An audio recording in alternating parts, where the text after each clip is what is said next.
Russia is waging a targeted gray zone campaign against Europe, including airspace violations, sabotage and cyberattacks, that will only escalate if the Kremlin is not challenged, the European Union's top official warned on Wednesday. According to Associated Press, European Commission President Ursula von der Leyen said that in just 2 weeks, fighter jets breached Estonia's airspace, while drones overflew military bases and critical infrastructure sites in Belgium, Denmark, Germany, Poland and Romania. It is time to call it by its name. This is hybrid warfare. And we have to take it very seriously, von der Leyen told EU lawmakers in Strasbourg, France. She stressed that Europe must respond. We must investigate every incident, and we must not shy away from attributing responsibility because every square centimetre of our territory must be protected and safe. If we hesitate to act, the grey zone will only expand, she concluded. The EU's executive branch, under von der Leyen's guidance, is preparing a plan for Europe to be ready to confront such challenges by 2030. EU officials believe that Russia could be capable of launching an attack on another European country within 3 to 5 years.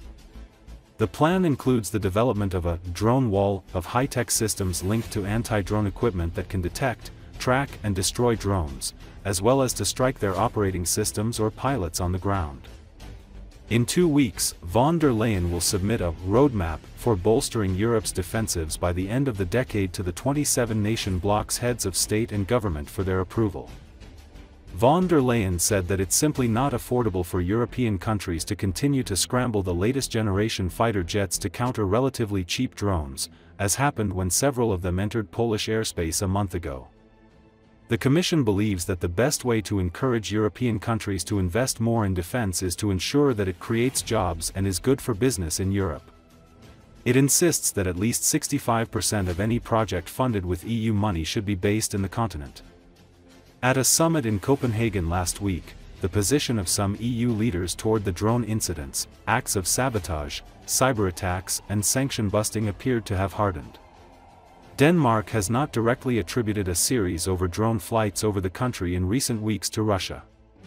French President Emmanuel Macron said that Europe must take a more aggressive approach with Russia by shooting down drones that enter European airspace and boarding shadow fleet ships illicitly transporting oil to deprive Moscow of war revenue.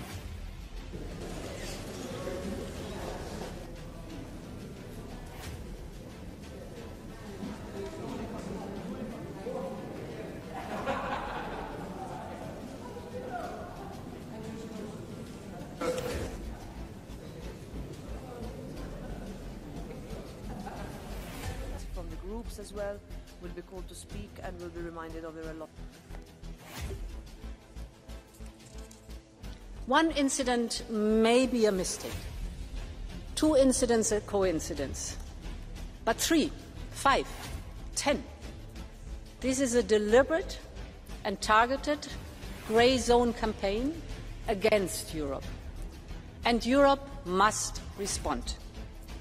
We must investigate every incident, and we must not shy away from attributing responsibility, because every square centimetre of our territory must be protected and safe.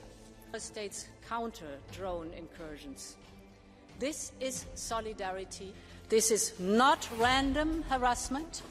It is a coherent and escalating campaign to unsettle our citizens, test our resolve, divide our union, and weaken our support for Ukraine, and it is time to call it by its name. This is hybrid warfare, and we have to take it very serious and fast.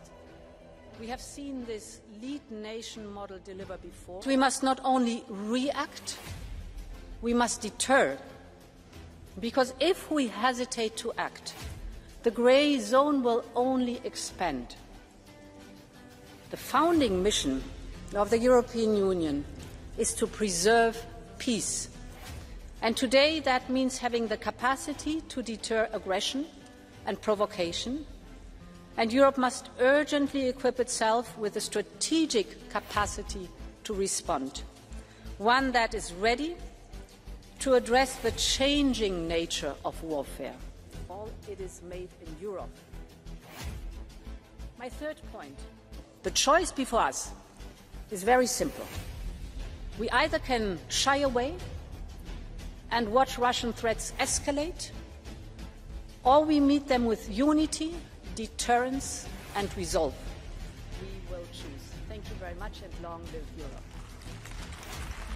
Thank you very much, Leyen. And now we'll go to the first round of the political group speakers, starting with the EPP. Ja, vielen Dank. Sehr schade, dass Frau Israeli Prime Minister Benjamin Netanyahu said he hopes to announce the release of all hostages from Gaza in the coming days, as Israel and Hamas prepare for indirect talks in Egypt on Monday on a new U.S. plan to end the war. According to Associated Press, in a brief statement late on Saturday, Netanyahu said he has sent a delegation to Egypt to finalize technical details, adding that, "Our goal is to contain these negotiations to a time frame of a few days." But Netanyahu signaled there would not be a full Israeli withdrawal from Gaza, something Hamas has long demanded.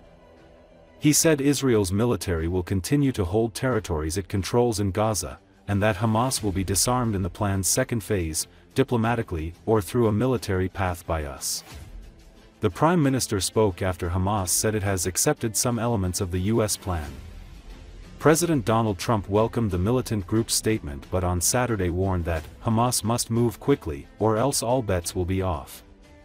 Trump has also ordered Israel to stop bombing Gaza. Some in Gaza City reported a notable easing of Israeli strikes Saturday, though hospital officials said at least 22 people were killed, including women and children. Israel's army said leaders instructed it to prepare for the U.S. plan's first phase. Israel's Prime Minister Benjamin Netanyahu said that he hopes to announce the release of the hostages in the coming days. He said that he sent a team to Cairo for more negotiations and to finalize the technical details of the agreement.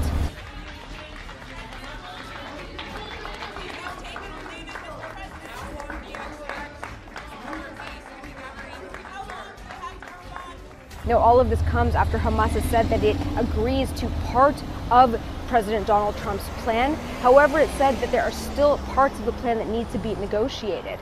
Now, while there is a lot of momentum and international pressure to end the two-year-long war, there are still a lot of questions that remain. Israel said that it wants to keep a military presence inside of Gaza. This is something that Hamas says it will not accept. Israel wants Hamas to demilitarize, and so far Hamas said that it is not willing to do that.